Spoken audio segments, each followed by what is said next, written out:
ba si Escape? Di ba may problema kayo sa Pogo? Alam mo yung Pogo, di ba? Yung gaming. Kung ako sa inyo, magtayo na lang kayo ng peryahan, di ba? Legal pa, di ba? Kaya lang, barangay lang yun, di ba? At least wala kayong kalaban, o di ba?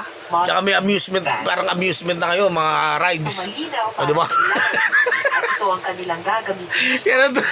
Kaya mga nasa Pogo, lumipat na kayo ng ano, sa perya. Okay? Sa kabuuan, Payo ko lang naman yun, suggestion ko lang.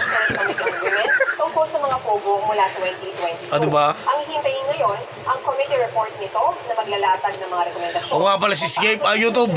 Pag-usapan nga natin, sino ba yung sumasound sa account ko? Victoria Tulad, ABS. Ano, para saan na natin? Ayaw niya isoli, di ba? Gusto niyang magtamasa. National Sardines Month. Gusto niyang umaseso sa hindi naman sa kanya. Ang pamilya O ano yung TikTokers?